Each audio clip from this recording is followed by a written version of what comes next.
We are in a leafy eastern suburb of Sydney, David, just the very stomping ground for the car we're reviewing this week, which is a large sedan, the Lexus LS500.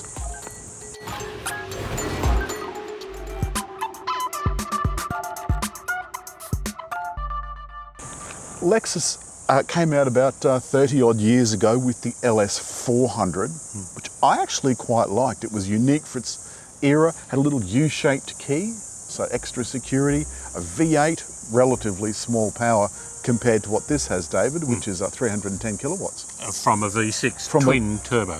And they've done away with many of the V8s now, even the Land Cruiser doesn't have a V8. The Lexus LS500, which the review will come very shortly.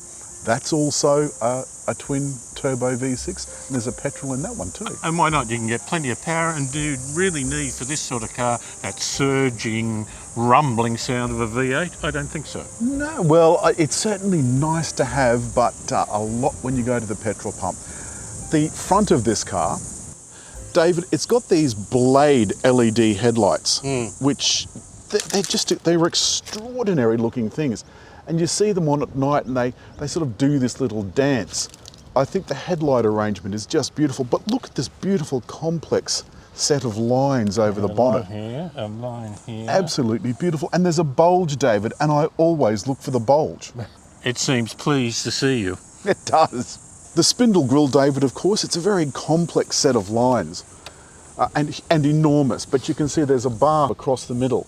And the Lexus badge contains the radar for the radar cruise control, and then there's a couple of sensors down below for the sonar.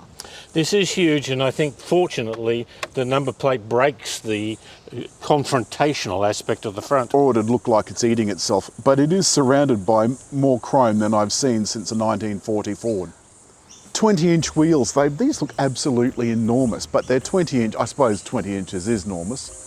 I thought immediately they were 21 or 22. I thought they were 22s, but you can see this graceful bulge over the side. This is a very long car. Now, this is halfway between the old, long and short wheelbase Lexus. So this came out last year. About, what, 12 months ago would that be, approximately. And what they decided to do was, because the long wheelbase one wasn't selling particularly well, so they've gotten this one in between. And what it's meant to do, David, is to allow the rear seat passenger, this is really a chauffeur-driven limousine. It's a full-size car. It allows plenty of room in the back, especially in chauffeur mode, which we're going to show you now. Oh, and before I forget, David, I'm going to stand just here and just see if you can see. Would you mind opening that door for me? Just watch this. That car has gone up that much. Can you see how much that is? It's gone up that much, front and back. And that's to allow easier ingress and egress. Look at this. Look at that. Now I can put up my pouffet. There, my pouffet. I'm going to pop that up like so. It's coming up very slowly. Everything operates at an elegant slowness. But look, I can do that. Now I'm just going to tilt my seat back. Now you probably wouldn't want to, I don't know how far forward this goes, that's quite a way forward. Now you couldn't travel like this because it's not legal, because you could slip under the seat belt.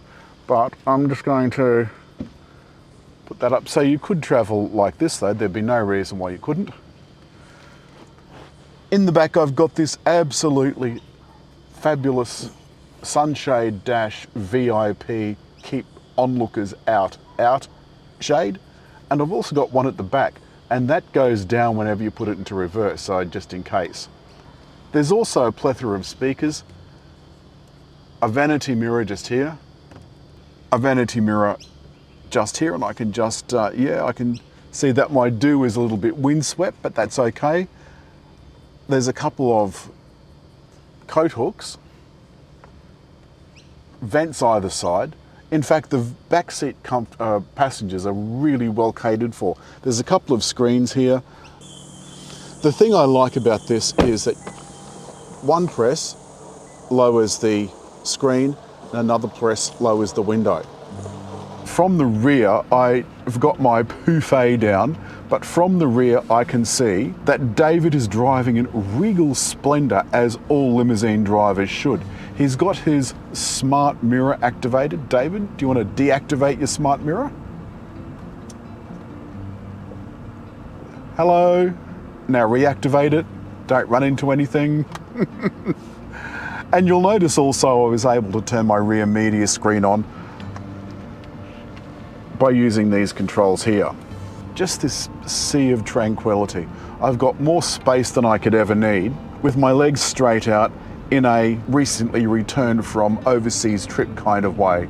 I've come from my first class cabin in the plane and I'm sitting in my first class cabin in the car.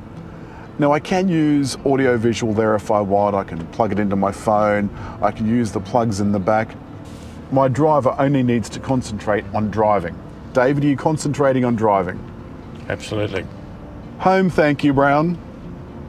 Do you have your massage seat on? I don't have my massage seat on, no. I had a massage on the plane. The gear lever is a little bit like one of the old-fashioned electric cars, one of the old-fashioned Priuses. This, of course, has four-wheel steering, which makes it incredibly maneuverable around town. So this great, huge car, it feels really nimble. And the other thing is that the head-up display is as wide as this dash, like it's about that wide. The seats have heating and cooling and massage, all controlled through the center screen. I've always been a big Lexus fan, and there's nothing about this car I don't like. I mean, it's in a segment that is dying, yes, I understand that. Now that we've stopped, I can go through some of the controls. The dash is beautifully designed.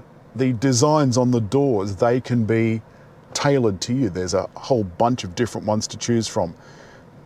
You still have the Lexus clock. It's this graceful piece of elegant architecture. And there are plenty of buttons. It's not a button overload like we saw in the early noughties. This has just enough. The rear camera could probably pick that up. My phone just disconnected then from CarPlay. That does happen from time to time, which is really annoying. Up the top are the drive mode and traction control buttons. So I've left it in comfort now, and we'll just see how that feels. Should make the suspension even softer. And finally, down here on the center console are the heated seat controls, rear window shade control, and heated steering wheel. You can put the whole thing into automatic, and the climate concierge will take care of all of that for you. The immediate thing you notice when you get into the Lexus is that the pedals are a long way away. In fact, Evan felt that they needed to be adjustable. I think it is a process of encouraging the chauffeur to be as close to the steering wheel. The other aspect with driving is that things are quiet. The very last thing you want are things that annoy drivers, such as electronic sounding blinkers that are loud. But not only then do they annoy the driver, but they can annoy the passenger as well. So the vehicle doesn't bing and give audio warnings that are intrusive to anyone in the car. There's a lot of things about this that errs on the side of smoothness.